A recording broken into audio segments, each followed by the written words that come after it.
Have you ever had to put your plans on hold due to symptoms of generalized myasthenia gravis, or GMG? Like taking that weekend trip, talking with friends, or enjoying a meal. Learn about a treatment option that may help. Visit treatgmg.com to learn more. That's treatgmg.com. Do you work out? You should be taking creatine. Creatine powers your muscles, boosts your brain, and supports recovery. Harlow combines creatine with electrolytes and collagen, all in one simple scoop. Get yours at drinkharlow.com. Drinkharlow.com.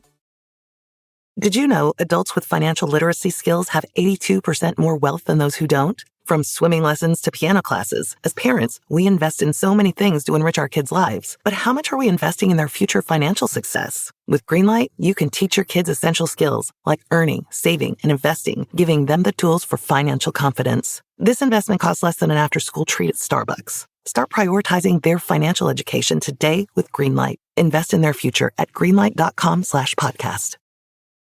Hello, this is international football commentator Derek Ray, and you're listening to the Ranks FC podcast.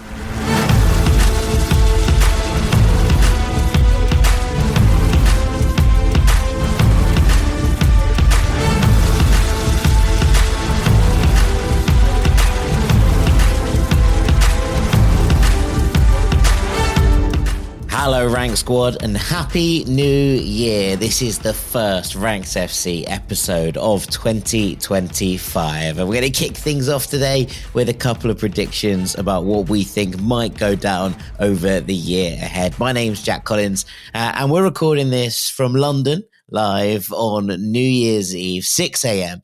and in San Diego on New Year's Eve at 10 p.m. I'm joined by the one and only Dean Jones. How you doing, mate? I'm fine, mate. I mean, this is just very backwards because I'm the one that doesn't mind getting up early because I'm usually up early anyway because of the kids and stuff.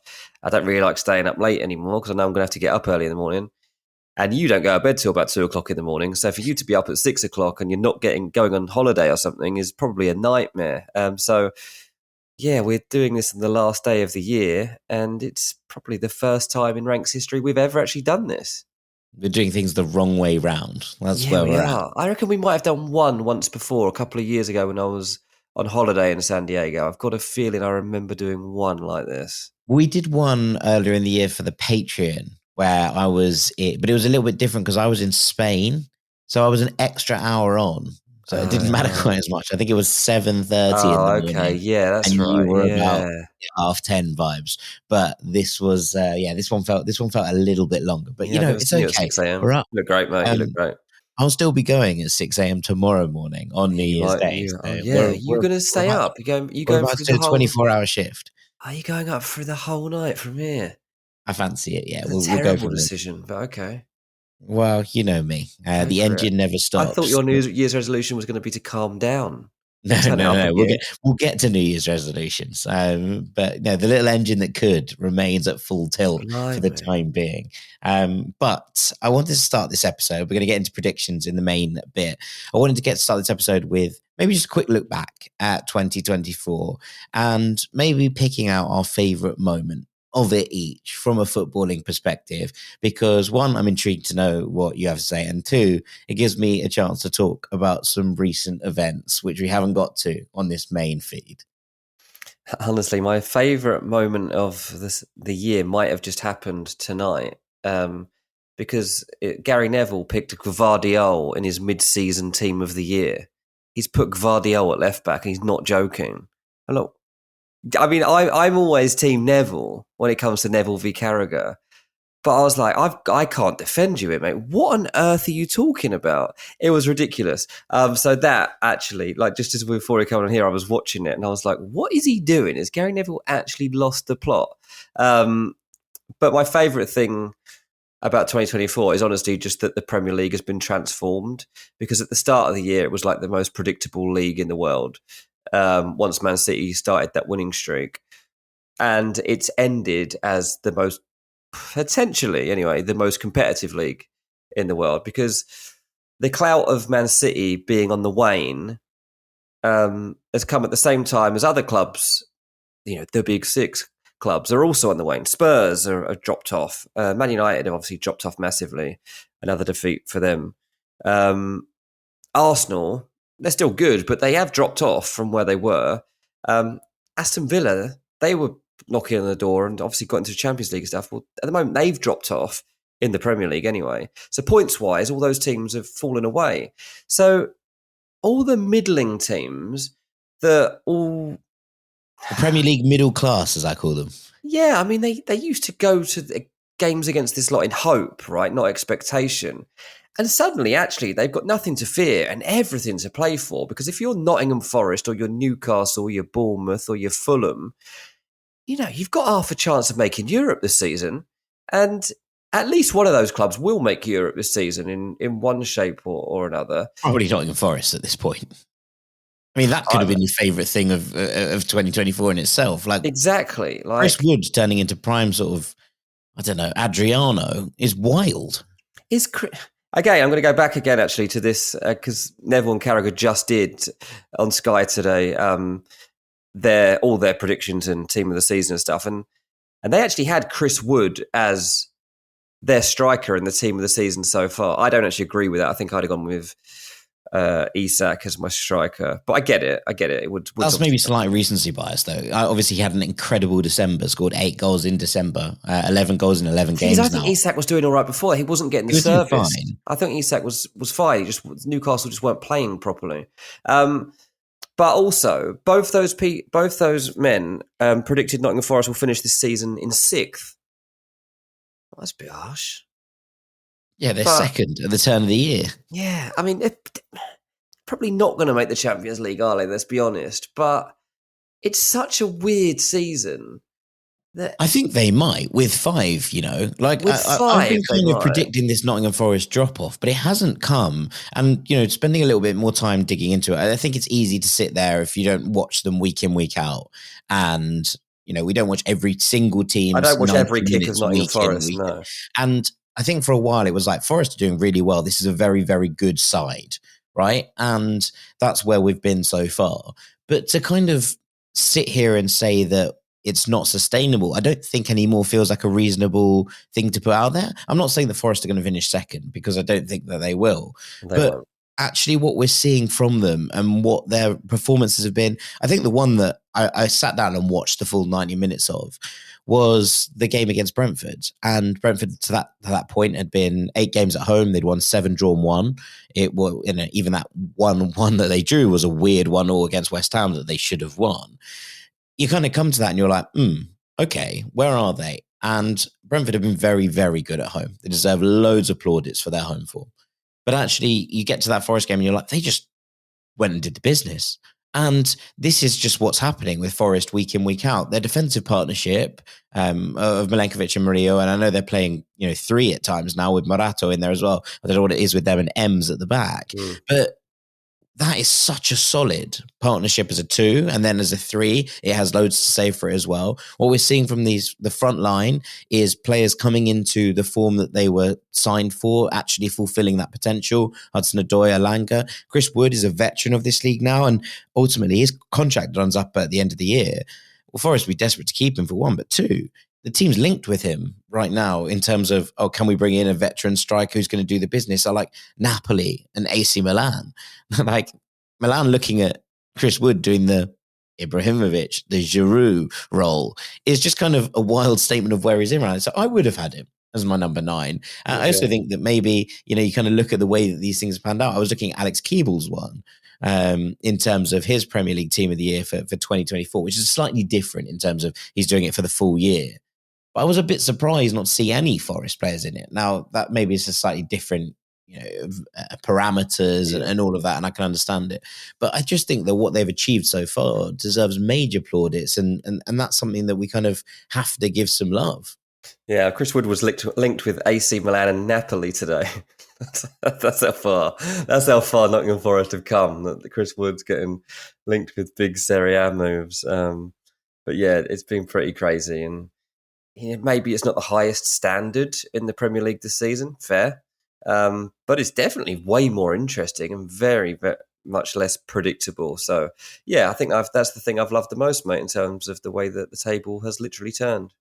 Yeah, fair enough. Fair enough. I mean, look, I talked about this on the Patreon episode on Monday, our post box, and I don't want to go in too deep on it because I know we have a lot of Chelsea listeners, but I did want to just talk about Boxing Day because my favourite moment of 2024 came on Boxing Day with Fulham beating Chelsea at the Bridge. Hey. Now, it's one of those kind of strange ones, right? Because I've grown up surrounded by Chelsea. I've grown up in West London, and my childhood best friends were Chelsea fans. The man I go to as my kind of footballing confidant, the person I go to when I'm like, do you think I'm being absolutely mad here with an opinion? Some of our regular listeners will know him as Voice Note Max, massive Chelsea fan. I went off to university and my best friend at uni was a massive Chelsea fan. My mum's side of the family are all Chelsea. It's something that's surrounded my entire life. And I know a lot of Chelsea fans have kind of a soft spot for Fulham. This is not a rivalry that exists in the same tenors as the Manchester derby or even kind of the North London derby or even like Chelsea Tottenham. It doesn't exist in the things. Fulham fans are desperate to beat Chelsea and Chelsea fans quite like Fulham. That's just how it is, right? There's no way we're going to change that. And unless you have a kind of systemic and long-term changing of the guard where these two teams are competing on the same front, that's never really going to change, right? And that's fine. Like, it is what it is. And I was kind of thinking about this. For my entire life, I have spent this kind of things going, I just would love to beat Chelsea. And this happened twice before in my entire lifetime, right? 2006 at Craven Cottage, and then again 2 years ago at Craven Cottage. And those things are amazing. Mm-hmm. But there is this sense of being like, why can't Fulham ever go and win at Stamford Bridge? Mm-hmm. And the last time that Fulham beat Chelsea at Stamford Bridge was a long, long time before I was born, all the way back in 1979. The last time Fulham beat Chelsea at Stamford Bridge in the top flight was all the way back in 1964 when my dad was 7 months old. So that gives you a kind of flavour of exactly how long it has taken for this to happen. And I think that what happened on Boxing Day, the manner of it, the way that Chelsea had come into the game 13 unbeaten, the fact that they were in this capacity as maybe not title challengers. And I think that what we've seen since and the loss to Ipswich probably confirms that. And I know that Chelsea fans were the ones screaming, we're not in this title race. But ultimately, if you put yourselves in second, you have to deal with that, right? You have to run with it. And we were talking about reactions and Enzo Maresca and the fact that when these goals are scored, the final whistle celebrations, etc., that's not the character, not the reaction of a man who genuinely believes that his side can't go on and do special things this season. And they still can, right? As I've said, all along, if Chelsea end up in a Champions League place this season, they've had an incredible season, and that's a major step forward and a major push in the right direction for this project. And I believe that they will achieve that, right? So it's not necessarily a kind of, we've knocked Chelsea out or of a title race or any of those things. That's not kind of how I feel about this. And you kind of come to the game, and a lot of the texts I got afterwards from friends who are Chelsea were like, congratulations, you deserve to win. That's not what happens in a real rivalry. That's not what happens when a team don't like you. Those things don't pan out. For 20 odd years, I've been sitting here saying the game I want to lose least is Brentford. The game I want to win most is Chelsea at the Bridge. Yeah. And this year, I really did think there was a hope of it at the start of the season. And then you watch what Chelsea do, and you go, might have been a little bit confident there, might have been a little bit overconfident, might have thought that this was not going to be as strong a season as I thought it was for Chelsea. And unfortunately, they now look so good at this. And when Cole Palmer puts them 1-0 up, you're like, we've had the better of the opening exchanges. I've seen this story before. Yeah. So to come out of that game with 3 points in the manner that happened, with Rodrigo Muniz scoring a 95th minute winner, being in the away end with my dad, it was just an incredibly emotional, wonderful experience. I don't know if I'll experience that again in my lifetime. I might do. Fulham might go and do this again now on multiple occasions. But to be there for the first time, the day that the curse was broken, the day that the bridge was taken, from a Fulham perspective, against the club that formed because Fulham turned down Stamford Bridge and then rose to become, not not necessarily our greatest nemesis. It's probably not how it kind of exists in the real world, but the team that then kind of superseded Fulham at that point as West London's, preeminent club, as, Fulham being London's original football club, to watch Chelsea go on and win Champions Leagues, be the first team to win Champions Leagues. I imagine, obviously there's no such thing as kind of bad karma, but Fulham turning down the bridge because of a rent dispute, it wasn't because of any sort of high moral ground that we had, or it was just because they were like, that's too expensive, I don't want that. Chelsea forming off the back of it.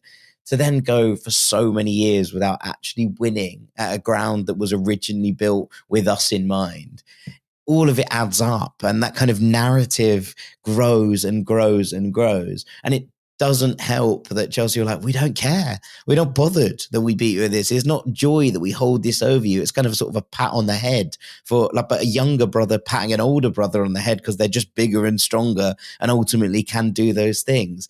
To break that on Boxing Day was an incredibly emotional, incredibly special moment. And I'm just so grateful that I was there and in the crowd for that moment, because it meant the world in so many ways. And whilst it will not affect Chelsea fans, they won't lose sleep over this one in particular. It's not the derby loss that's going to hurt them across the course of this season. From a Fulham perspective, it was incredibly special, and it's a moment that I will never forget. Yeah, I was extremely jealous, obviously, wishing I was in the away end. But what helped me was knowing that I probably wouldn't have got a ticket. Like, I struggle to get Chelsea away in the away end. And even if I'd have gone, I'd have probably got one single. And I would have wanted Dylan to be there, or at least to be my mate Biro, who obviously go to all the games. It was a bit of a free-for-all. They didn't do any loyalty points on it this season. It was just I heard about all that, of them yeah. open. So I might have actually got in. Yeah, that's true. You might have got one. I might have got in. It's like a lottery. But yeah, you shouldn't have told me that, because I was the way I've got through this is thinking, well, I wouldn't have gone in anyway. I wouldn't have been there, or I would have been where I sat last couple of years, which was in the posh seats in the main stand at Chelsea with people that work there and stuff. And I'd have been sat on my hands. Like, I'd rather have been here in San Diego, jumping around the lounge with the boys like I was at 7 o'clock. If it makes me feel any better, the tickets came out at 10 a.m. UK, so it would have been effectively 2 a.m. for you, which is a time you never see. You'd never have been awake. No chance, mate. But delighted you were there, delighted that Fulham did it. Yeah, a magical moment. Right, enough of that. We did some more of it on the Patreon. If you want to go over and listen to me ranting and raving and having a lovely time about it, please do come over and join us. That should be your New Year's resolution for 2025. All of you. We'd love to have you over there. But we're going to take a break there. When we come back, we're going to be talking about our predictions for 2025. Some serious, some a little bit more fun. Don't go anywhere.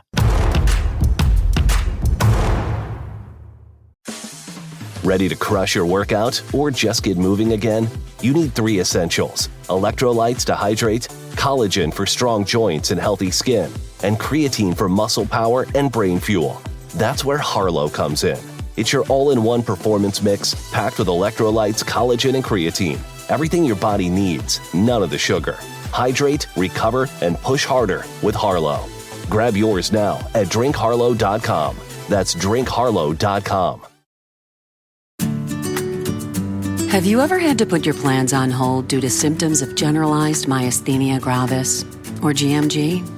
Like taking that weekend trip, talking with friends, or enjoying a meal. Learn about a treatment option that may help. Visit treatgmg.com to learn more. That's treatgmg.com. Did you know adults with financial literacy skills have 82% more wealth than those who don't? From swimming lessons to piano classes, as parents, we invest in so many things to enrich our kids' lives. But how much are we investing in their future financial success? With Greenlight, you can teach your kids essential skills like earning, saving, and investing, giving them the tools for financial confidence. This investment costs less than an after-school treat at Starbucks. Start prioritizing their financial education today with Greenlight. Invest in their future at greenlight.com/podcast. Welcome back to Ranks FC, where we're talking our 2025 big predictions. We've got 5 each here. We're going to run off on alternates. Look, this is supposed to be a bit of fun to guide you into the new year, so please don't take us at face value, but we have had to think about them. And we are suggesting these things might well happen. So, we're going to come back at the end of 2025, start a new little ranks tradition and assess our predictions from the start of last year when it comes to the ending episodes of 2025. It'll be a different kind of world by that point. I'll be a married man, hopefully. There'll be lots of different things going on, but the end of 2025, perhaps we'll be split through. But yeah, we're going to get stuck into these. I'm going to start soft in at number 5, and these aren't necessarily ranked in any particular order, but I've tried to do them in vaguely ascending in terms of how big they are. Yeah. I'm going to start at 5, and I'm going to say Athletic Club win the Europa League at San Mamés. Blimey, I mean, that is pretty big, isn't it? That's pretty bold. It's interesting because actually one of the takes that I was going to do when I was literally just like throwing stuff around in my head to see what was plausible and what wasn't, I was like, English teams win all 3 European competitions, and then I just realised that the Europa just wasn't even plausible. Just not going to happen. Like Conference League and Champions League, very feasible, but Europa just not. I'd love to believe that one, mate. I can't trust him. I mean, it would be such a good story. I love the romance you've already started this with. How much true belief do you have over your prediction? Quite a lot.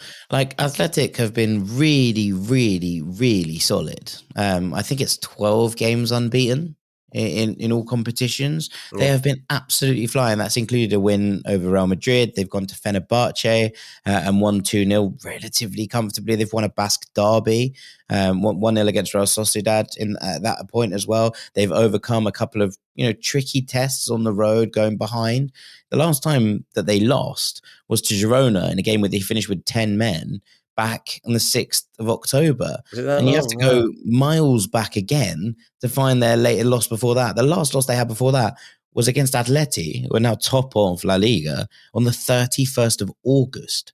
Right, so this is how good they have been this season. They've been quiet. They've been under the radar. They're 4th. They're currently 2 points behind Barcelona, who've been ranting and raving about over the course of this season. The Europa League feels very, very open, and I love this competition, obviously. So in terms of how much faith do I have in this prediction, like the Europa League does weird things, right? And the best teams don't always win. But I think that they're going to be taking this so seriously. And I think if you respect the Europa League tends to respect you. Without teams dropping down from the Champions League, Lazio have been very good across the course of this competition, but also in their domestic campaign so far as well. And their draw with Atalanta at the weekend, I think, kind of really did hammer that home. But, you kind of look outside of that. Anderlecht have been flying, but I don't think Anderlecht's going to win the Europa League. Lyon, I don't think are consistent enough. Eintracht Frankfurt have fallen off in recent weeks, and we haven't seen anything near the best that they've had. I think they'll still be there or thereabouts, and they should be contenders, but they're not right now a better side, I think, than Athletic. Galatasaray, who knows what they're going to look like in the new year. If Osimhen's still going to be there, we're going to have to, kind of bear that one in mind. Manchester United haven't actually lost in this competition, but at the moment, I find it very hard to predict that they're going to be consistent enough. It feels like they've lost all of them. Yeah, I know. 3 wins, 3 draws, but it feels like they've lost every game. Bizarre. There was always drama, yeah. I think Spurs will be in the conversation. I think Ajax will be in the conversation. I think the Real Sociedad might be in the conversation. Imagine we had a Basque derby final of the Europa League at San Mamés. That would be incredibly special. And Roma, maybe, who kind of have seemed to have steadied the ship a little bit. Porto are there as well. I'm not completely convinced by Vitor Bruno yet, although Porto are getting better and Rodrigo Moro is starting to have his say on this team, another absolute gem coming through the academy. But I look at this and I think there's no reason Athletic can't win this. None at all. And they know that they have that kind of golden thing at the end of the rainbow, that the final is at their home stadium if they can get there. I've got a feeling they feel a bit like a club of destiny at the moment. And if they do get to this final, I think I'm going to be in Bilbao. Yeah, you will be. I mean, I don't just even doubt that. I mean, you spend half your time traveling anyway. You might as well do that. Easy one to get to as well. You might be able to get someone of our old mates to rustle you up a ticket. Yeah, You never know. Someone will you have a never know. contact. You never know. But yeah, I fancy this. I fancy all these predictions, but I think the only reason that I kind of have any doubts about this is because the Europa League is the Europa League, right? And it's famously unpredictable. But Athletic have the means, and I think they have the cause. And I think when you have all of that together, it feels like the motive is going to be there for them to actually go on and be this team of destiny. Okay, well, I'll carry it on then, and I'll do my first one as somebody winning something too. And I'm going to say Mo Salah wins the Ballon d'Or. Nice. Because I think it's actually practical for quite a few reasons. And part of this, actually, I'll do a double-pronged prediction here, would be that he also stays at Liverpool.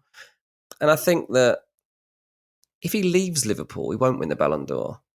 I think it's important that he stays at Liverpool to see it through. Now that the way that the Ballon d'Or is kind of judged across the year, I think to only have those first 5 months or whatever of Premier League football in 2025, and then to say go off to Saudi Arabia, I don't think that's going to help. And I think Salah would love this, right? What we do know is Rodri ain't going to be winning it again. Whether you thought that was right or wrong that he did get it last time around, he's injured for too long this time around, so he's definitely not going to be retaining his crown. And you consider who could yet rise to beat Salah, because I do think if you were to poll around European football watchers right now and ask who is the best player in Europe right now, I think that Salah would win. I think that would be fair. I think he'd have some close competition, but you could have players on form. I don't know, like Ademola Lookman. You might have some people going for Lamine Yamal. You might have a few Bellingham fans out there. Bukayo Saka will probably have some support, but then you also have Rafinha, I guess, and then you've got people that will by the time we get there be back in the conversation. Vinny, Mbappe, Haaland will probably be back in the mix. Harry Kane will probably be in the conversation. So there's going to be people to contend with this, but because Salah's come on so strong recently, and he's just such a specimen of a professional footballer. What a man! The way he looks after himself and keeps himself in prime condition. He sets the bar really at the moment at this level. It's kind of Ronaldo-esque in that sense. I think when you see what Salah looks like when he takes his shirt off to celebrate, or when he's just wandering around posting pictures, yeah, fair play, you are in good nick, son. That's going to help him. Yeah, and I just got a feeling, mate. I think the next time it comes to Ballon d'Or votes, there's going to be less risk taking. So people are going to want to. I believe that the voters will go with a more traditional vote. They'll go back to getting someone who kind of decides games and is a big name. And this is really going to be the last time that someone like Salah, well, not someone like Salah could win this one. So unless, Vinny or Mbappe or someone like that does put up some big numbers to get a big trophy over the line this season, I think it might be his time, mate. Assuming that Liverpool don't bottle this and they do actually go on and win the league, because that would be wild if that did happen. Well, I will come on to that then, because next up I have Liverpool win the league by 10 plus points. Okay. Or in April. If Liverpool win the league in April and then they just sort of I don't know, switch their focus to the Champions League, then I can understand them maybe not winning. But on current form, I'm going to say they win it by 10 plus. And okay. I think that, that comes to this point about Salah, right? The only question I have about your prediction in that regard is if Real Madrid win, I don't know, let's say that both Real Madrid and Liverpool win their domestic leagues and neither of them wins the Champions League, and Vinicius ends up as top scorer, do you think there is just enough in the kind of backlash from last season that the Ballon d'Or will be influenced by that in terms of Vinicius nearly won it last year. If he's put up enough numbers to be in the conversation again, he'll win it off the back of that, in the same way that, we've seen a couple of players maybe win it off, not seasons before, but kind of almost, they did really well and then they've done enough for the next season and there's enough to put them in the conversation. Therefore, they just get the nod because of that. I would expect him to be the strongest. If, as we're looking at it right now, like say Salah does continue this form, I would expect Vinny to be the strongest contender just because he does find form at the business end of a season, and he does tend to do it in big, like double-legged Champions League games, stuff like that, and does decide big La Liga games, and he does turn up. And obviously, like you say, he probably does feel hard done by, and some people think he should have won it last time around. I assumed he was going to win it last time around. So I would say that double-edged thing of not only being extremely good at football, but also being unlucky last time probably does pose the biggest threat to Salah, yeah. Okay, all right. Where are you on that Liverpool prediction? Is that too bold? No, it's not too bold at all. I mean, there's not very many good teams in the Premier League at the moment. As I keep saying, I'm finding it very difficult to judge just how good Liverpool are, just how they're very good, but I don't know how much better they are than they were last season. Because all that's really happened is that all the other teams have regressed, whereas they've progressed. Chelsea, right? Yeah, by Chelsea, but Chelsea are going to win the league. Enzo Maresca was telling us that, and we didn't really believe it until he decided to lose to Fulham and Ipswich back to back. So that they ain't winning the league doing that. So yeah, I think Liverpool are the only team in the league, yes, to say progressing. So let's just assume you're right on that one, mate. I'll be surprised if they don't win it by 10 points. For my second prediction, I'm going to go across to their arch rivals, Man United, who certainly won't be in that title race. And I'm going to predict that they go and sign Victor Gyökeres in 2025 to save Ruben Amorim, basically. I mean, Amorim must be looking around the place and being like, what on earth have you spent all this money on?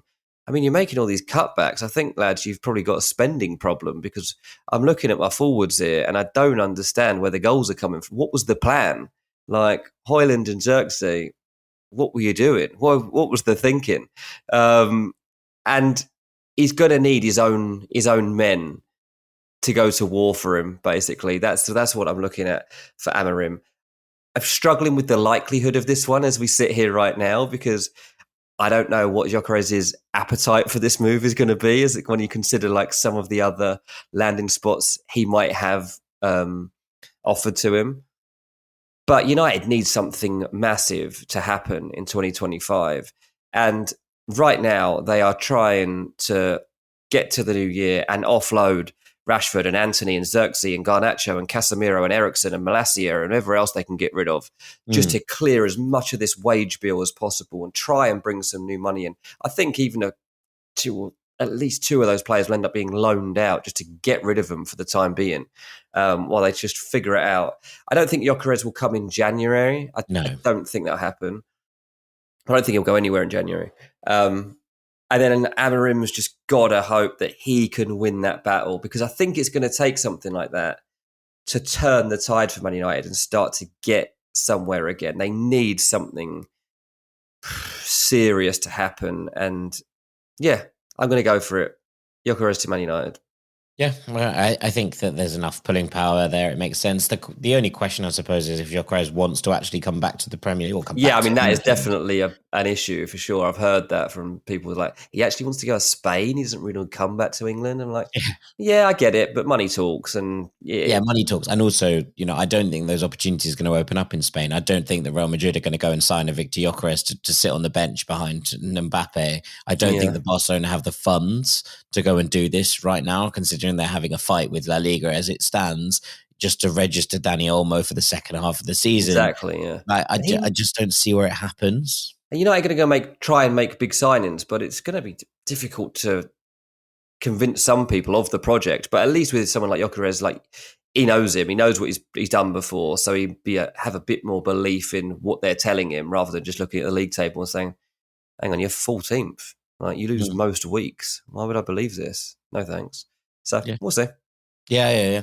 I mean, I think it's going to be interesting to see what this squad rebuild looks like. If they give the keys to Amorim, if they say that they believe in this project, if you get that faith. Because right now, United are worse, right, than where they were. Now, Amorim did say this was going to happen.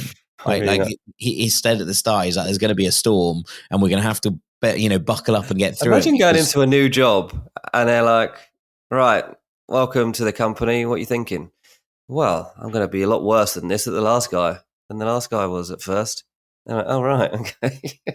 You couldn't do that in any other job, I don't think. I don't know, like there are definitely roles in the world where you can come into me and be like, look, lads, it's going to get a lot worse before it gets better. Yeah, You can do that sometimes. And I do think that there is method to this madness. I do think there is an element. And look, that's not to absolve Amorim of any criticism. You know, I'm a fan of his, but equally, if you continue to play this midfield, especially against that Newcastle midfield, with the physicality that they have, with the, you know, ability to dominate games that they have, if you're going to get a run through in this kind of capacity, and you know that something isn't quite right. Now, maybe he's making a point about the players that he has to work with, but equally, I do look at that and think, well, you've just made a mistake there, haven't you? That's just not the right setup to try and counter this Newcastle side. Do you have the setup to counter it? I don't know. But you definitely have a setup that is better than what you put on the pitch last night. And ultimately, they paid the price for it in the first half. I was dismal the first 45 minutes. Better after the break, but I think it's going to be a long game at United, and people have to maintain faith that this is something to actually kick through, and that they will get better, because, you know, bringing in a manager like Amorim, who has a very set style halfway through a season, is a major risk, right? You know, it's why Conte never accepted, you know, jobs mid-season, because he was like, I don't get the players to the physical capability that I need them to be at. I think Amorim is struggling with that right now, and this United side do not have that physical capability to actually play what he wants. And it's either going to be a case of, do they stick with him and actually work through it, or do they just go for more short-term fixes? If United want to find success again, I think that they need to find long-term solutions, not be dragging themselves through quick fixes that haven't worked and sticking plasters and band-aids. Like, it hasn't fixed for them. Let's come on to the next one. My third prediction is that the winner of the Champions League doesn't win their domestic title. So Liverpool are obviously the main obstacle to this, because I think Liverpool are going to win the league, and I think they have a shot at winning the Champions League. But I just kind of look at the way that the Champions League has played out, and I look at these extra games, and I look at these extra bits in the, you know, in the playoff round that hasn't kind of happened before. And you're suddenly looking at it and thinking, this is a bit of a slog, right? And I think that with teams who are involved in major title races, and maybe Liverpool, the reason Liverpool are an exception to this, not because I think that Liverpool are, you know, that much better than everybody else in Europe, because I think they are the best side in Europe, but not by perhaps the distance that people are talking about. But I actually think that when you kind of look towards the end of the season, as teams start to struggle with dealing with both domestic and European competitions at the same time, like, there is this kind of sense for me that, you know, you're looking at it and thinking, well, Arsenal probably in that conversation. I think in knockout football, Arsenal are going to look really good. I think Barcelona are currently in this conversation. Do I think Barcelona are going to win their league right now? Probably not. But I think over any sort of 2-game period, they can beat anyone. I don't think Leverkusen are going to win the title, but I think they've got a shot at winning the Champions League. Villa are currently in the conversation here in 5th. Then they're not going to win the Premier League. You know, you're kind of coming to this point, and I think that as these title races, and we talked about title races in last week's episode on Christmas Day, that we were thinking that some of these title races are going to go down to the wire in Italy and in Spain in particular. You're kind of looking at it and thinking, okay, so if those are going down to the wire, who's being able to actually rotate the bet? Who has the depth to do that? And is it actually the teams that maybe fall away from those title races that have the ability to focus on the Champions League and drill into it as a serious kind of, we're going to go and win this. This is going to actually change us when you get to sort of the quarterfinals, semi-finals. So Liverpool remain the exception, because I think they could have it wrapped up early enough that they might be able to dedicate all of their resources to going and winning a domestic and European double at the very least. But if they don't win it, I have a funny feeling that it's going to be someone who doesn't win their domestic league that ends up on top in the Champions League. Okay, I like it. It's an interesting idea. Very hard to go through them all, obviously, right now. But yeah, I think that there's a fair point given the formatting, especially. And also, there's just not that many great teams out there at the moment. There's really not many dominant forces. A lot of teams feel like they're going through a new cycle. And that definitely plays into your hands in terms of that happening. My next one, this is a bit Sam Tighe, actually. Be interesting to know what he thinks about this. I think we might start to see the death of the high press. Okay. I just think we're going to start to see teams are getting much better at playing out of the back, and using the goalkeeper to do that. We're seeing it more. We're also seeing, well, in the Premier League, certainly teams are trying a back three a bit more, and that changes the dynamics a little bit. And I think what we're seeing with the high press is it's becoming a bit more dangerous to implement because teams are getting better at playing through it and exploiting you going the other way. So as part of this evolution in football, whereby, okay, firstly, defenders were just like on the back foot, like didn't know how to deal with this, but it's become such a trend in football now to press high for however many years it's been, that like it's been coached for so long that now they're just getting used to it. And it just feels like the next thing is going to come along soon. So I'm not saying by the end of 2025 we won't be seeing a high press, but I think we'll probably see less of it in the manner that we have done in recent seasons. I think this is a really interesting point in that we've been talking a lot about player fatigue, right? Yeah. And we got a brilliant message from one of our patrons a couple of weeks ago, Cody Higginbottom, who basically said, I think there's an element that hasn't received much attention in the media when people are bringing up player fatigue. Typically, people point to the packed fixture calendar, and quite rightly so, or the lack of squad depth, meaning managers really struggle to rotate. However, with the new wave of managers, there's also seemingly been an increase in very intense systems, both in and out of possession. Managers such as Marco Rosa, Maresca, Slot, Fabian Hertzler, De Zerbi, etc. all play systems that require an intense amount of work from their players in a way that fewer managers used to in the past. Bielsa used to be hailed as a madman for employing full-field man-to-man pressing, but now that style has become more common across Europe.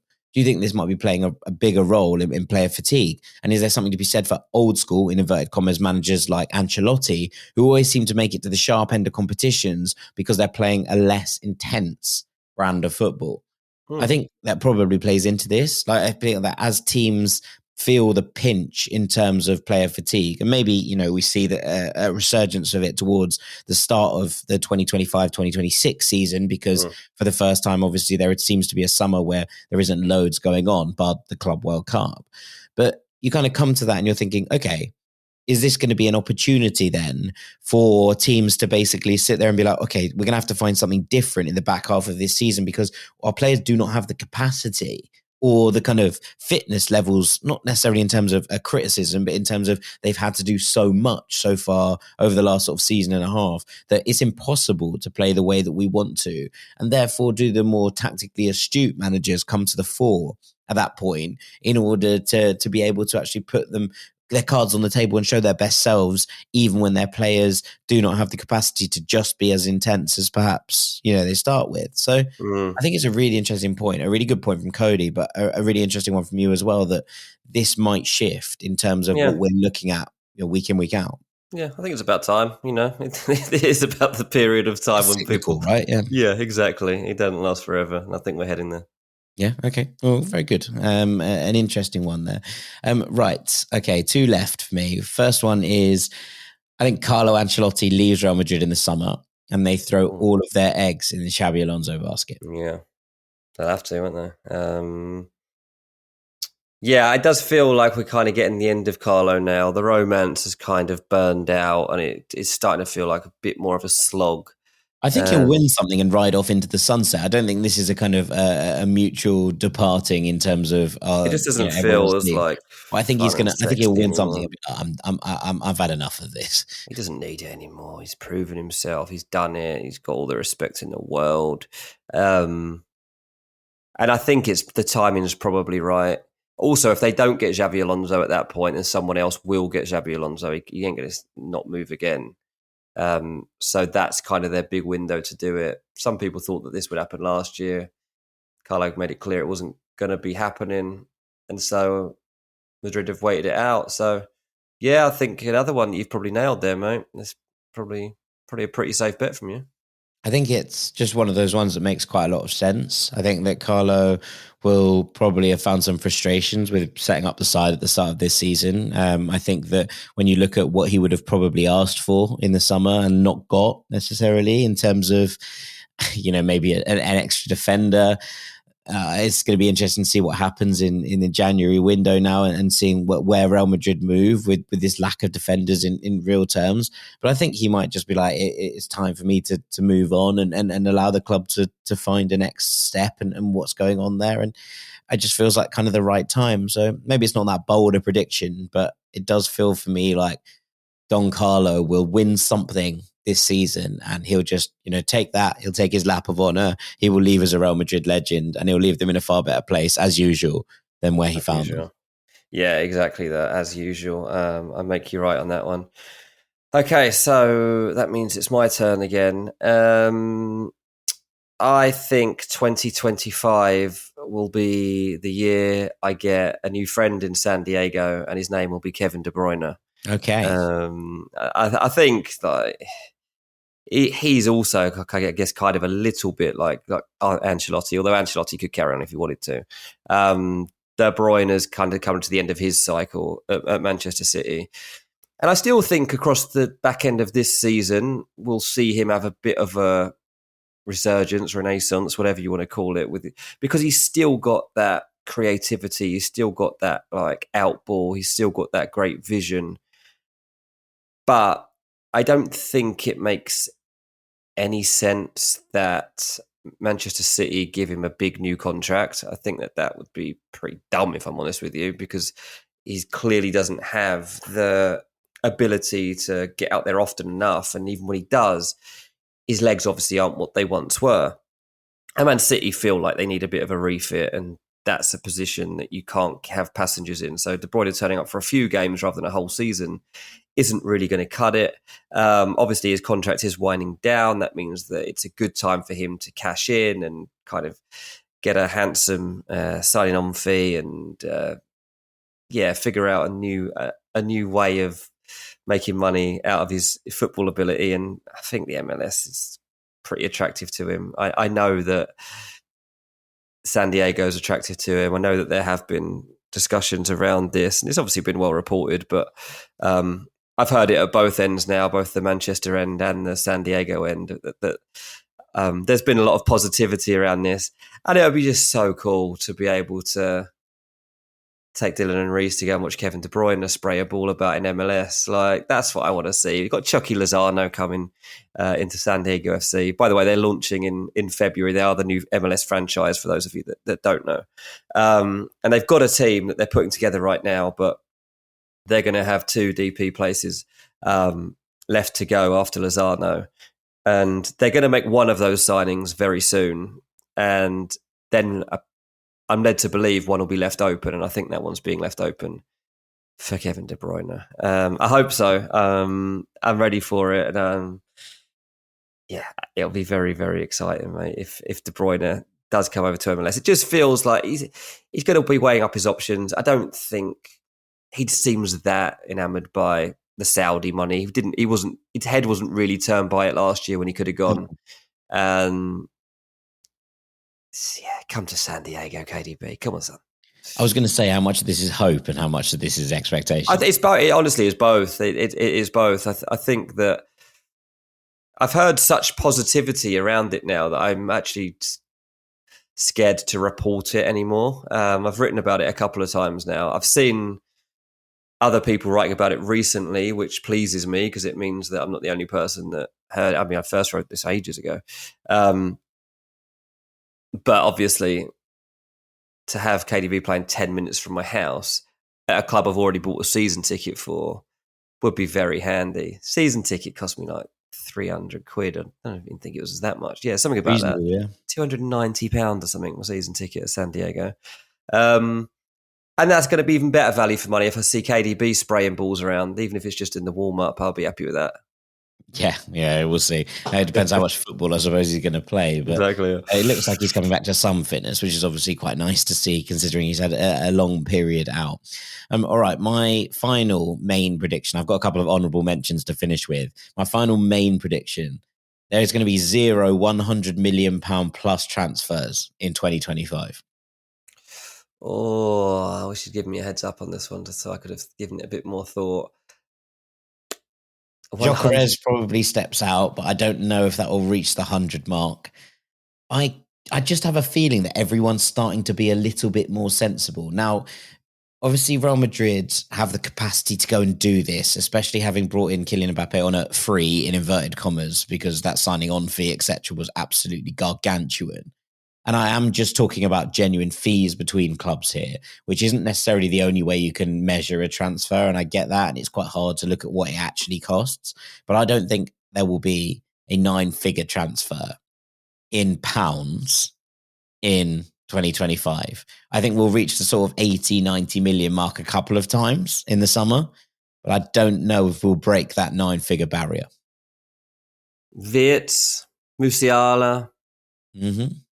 Bruno Guimaraes, because he had that clause.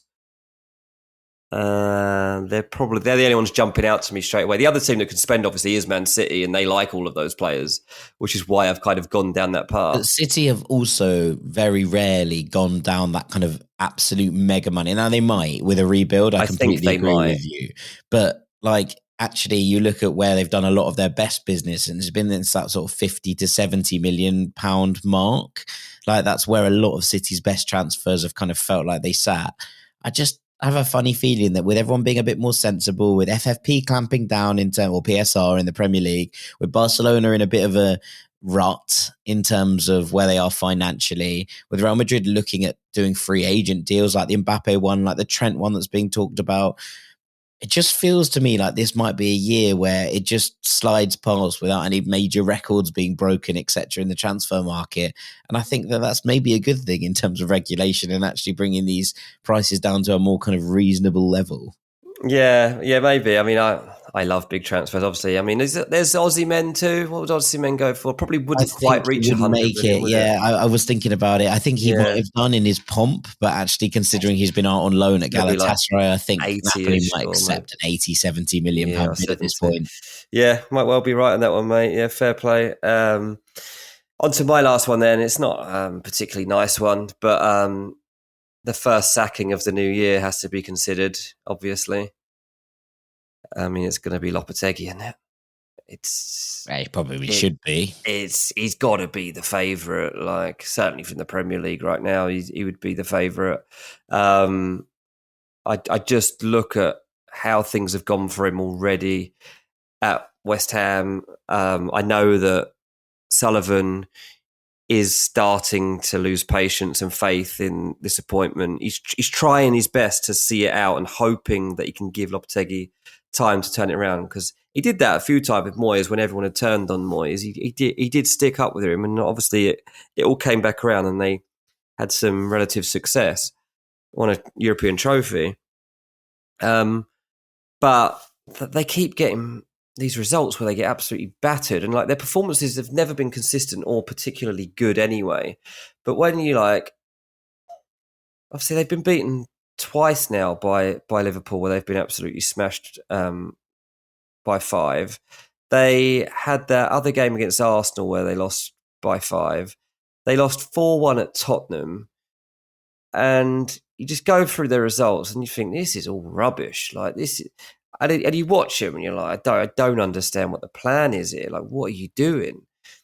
So it was you. I mean, you called it from day one that it was a bad appointment, and that if this is what West Ham fans want to cheer them up after David Moyes, then they've made a bad choice. And you're absolutely spot on. They definitely would take Moyes back tomorrow if they could. Probably half that fan base, despite maybe not admitting it. And 4th of January, Man City away. If they lose that game 4 or 5, I think he's gone. Even if they get through that one, they've got Aston Villa in the FA Cup 3rd round away after that, and they'll get knocked out. And you'll be like, what are we even playing for here? We're going to be finishing in the best case mid-table, really. Maybe just above it if things went really well. We're out the FA Cup, not winning anything this season. We might as well use this opportunity to start building for next season. So, there you go, West Ham fans. That'll keep you happy. Lopetegui, get him out the door. First sacking of 2025. Well, there you go. There you have it. It's a big Not a one. very joyful vibe, First. is it? Wishing someone to be gone from their job, but I think West Ham fans will be the ones with the loudest voices in that regard. Right. I've got a couple of honourable mentions, and one of them isn't very nice either. It's not a sacking, but I think there'll be a full-on riot at Mestalla at Valencia before the end of this season. Considering what's going on, if things don't improve majorly on the pitch, the fact that Peter Lim remains at that club. I spoke about this a few weeks ago, and I was saying that one of my favourite things was that it seemed like the club was up for sale. Yeah, you did. Yeah, doesn't look like that's going through. There's been a sacking of Ruben Baraja, who had basically helped raise the club, out of the muck when they looked like they were at their darkest hour. They are rooted to the bottom of La Liga. It's really uncomfortable. And I think there's a lot of pent-up anger about this. Now, we saw protests, etc., around the club a couple of seasons ago. Things have not improved. Things have arguably got worse.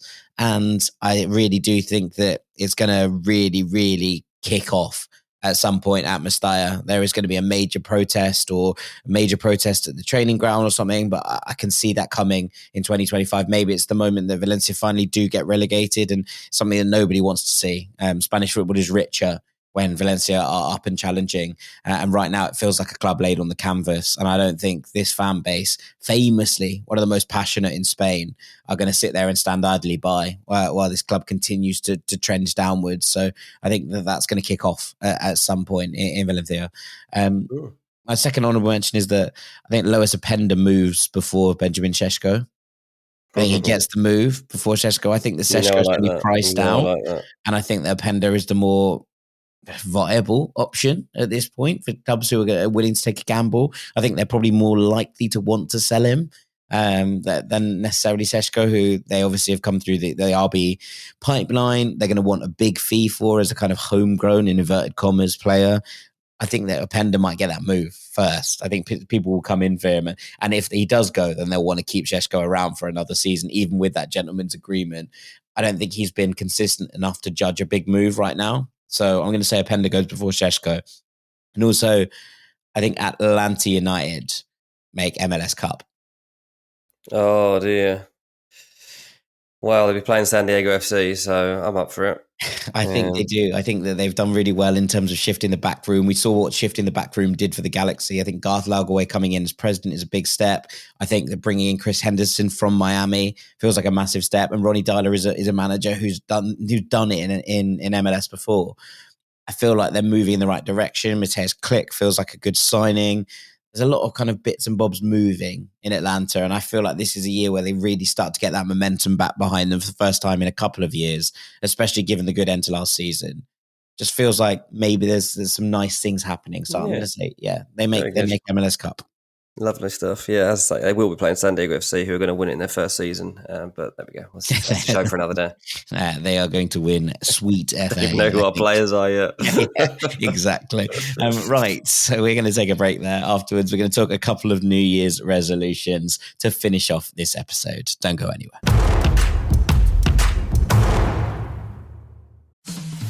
I love working out, but I used to spend over $140 a month on separate supplements. Then I discovered Harlow.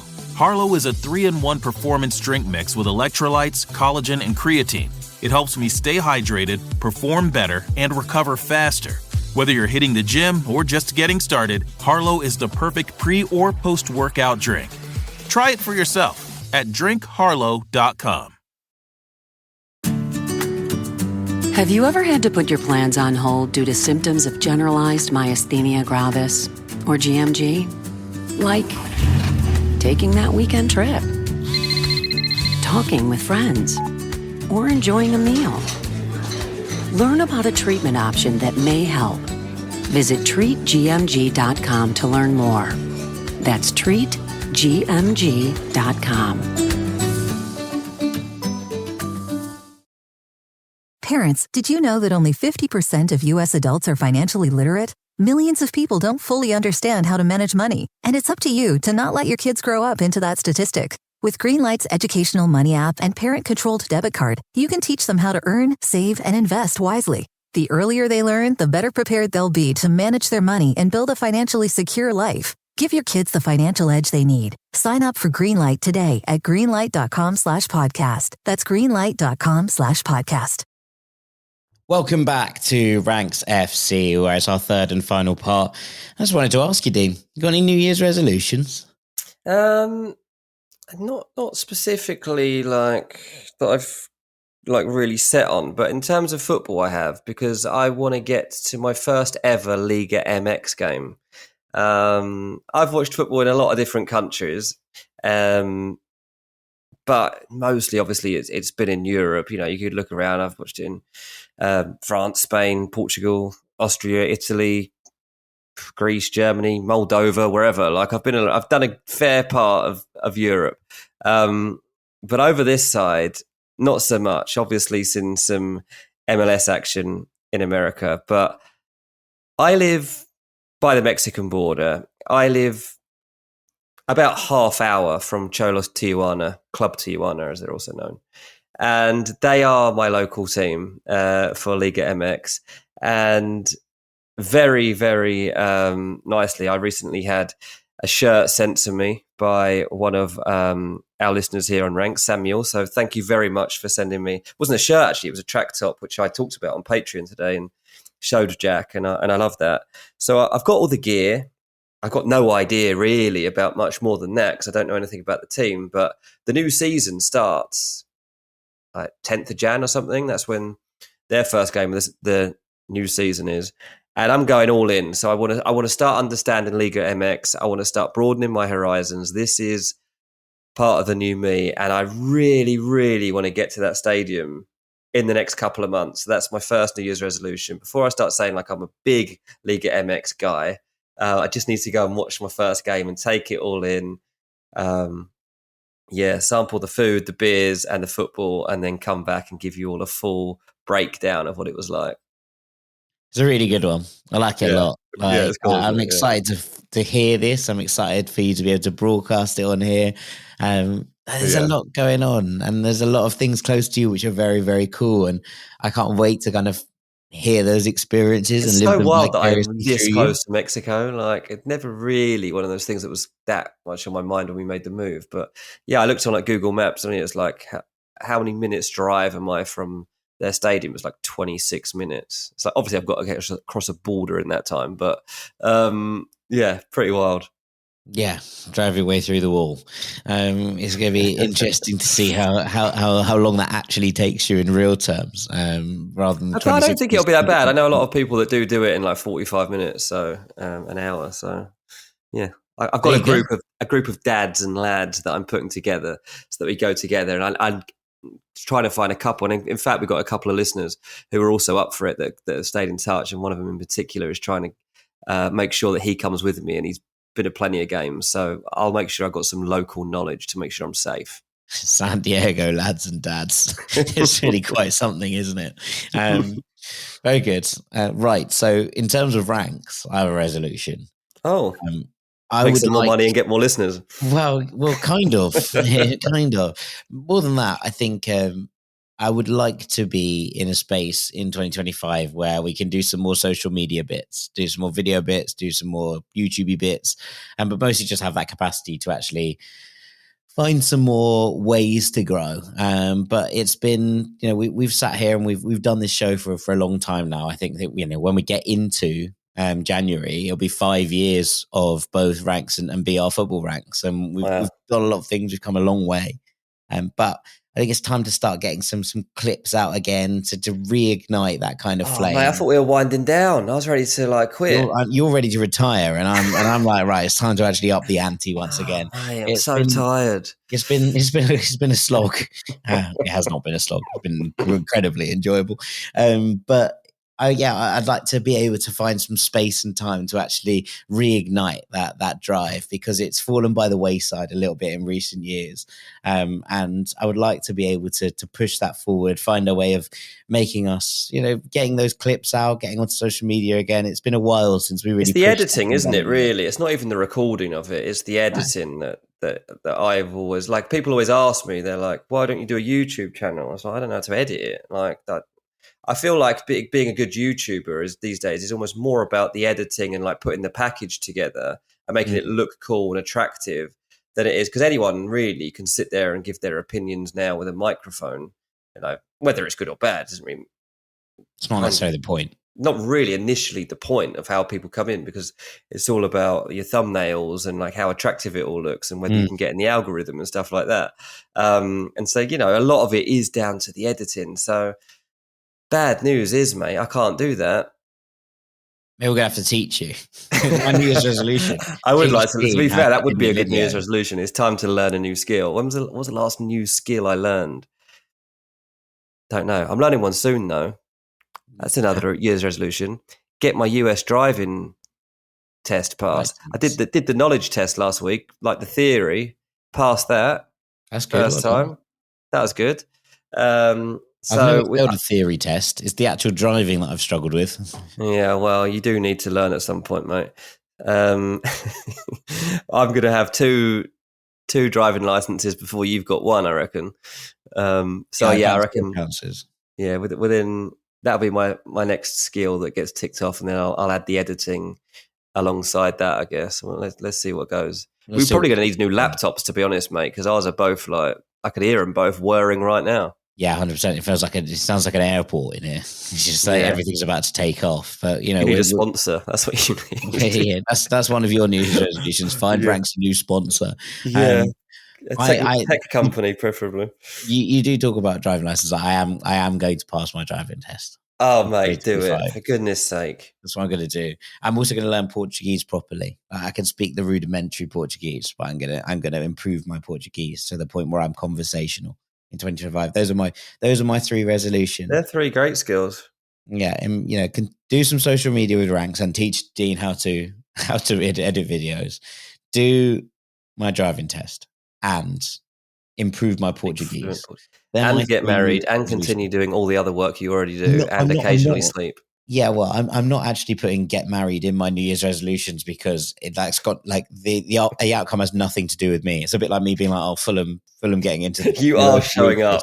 I'm going to be there. Whether she's there or not is Lucy turns up or not is a different question. But I will be there. We will be there, to quote Pep Guardiola.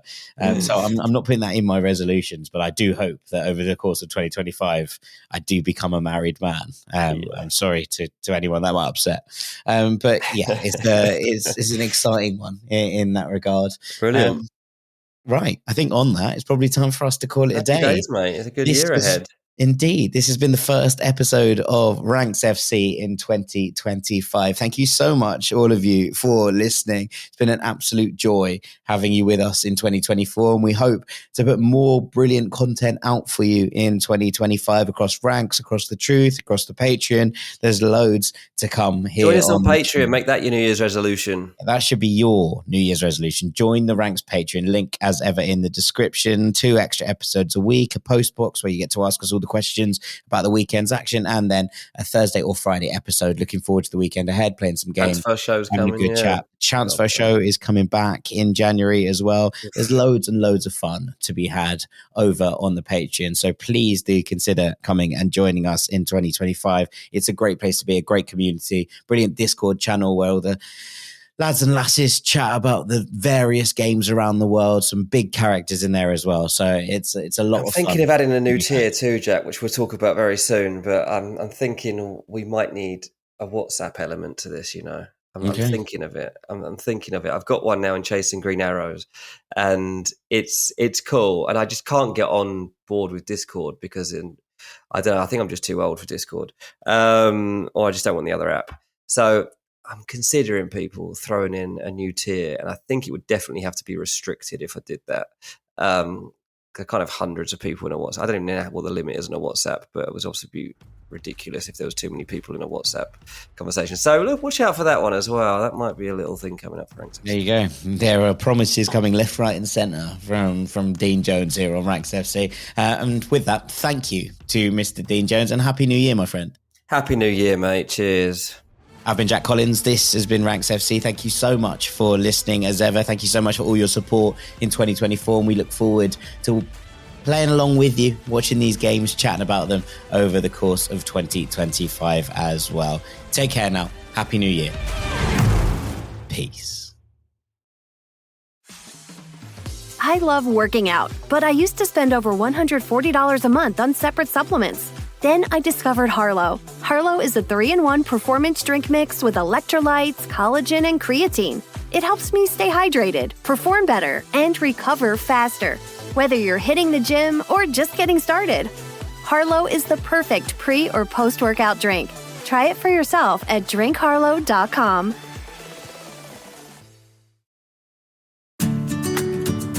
Have you ever had to put your plans on hold due to symptoms of generalized myasthenia gravis, or GMG? Like taking that weekend trip, talking with friends, or enjoying a meal. Learn about a treatment option that may help. Visit treatgmg.com to learn more. That's treatgmg.com. Parents, did you know that only 50% of U.S. adults are financially literate? Millions of people don't fully understand how to manage money, and it's up to you to not let your kids grow up into that statistic. With Greenlight's educational money app and parent-controlled debit card, you can teach them how to earn, save, and invest wisely. The earlier they learn, the better prepared they'll be to manage their money and build a financially secure life. Give your kids the financial edge they need. Sign up for Greenlight today at greenlight.com/podcast. That's greenlight.com/podcast.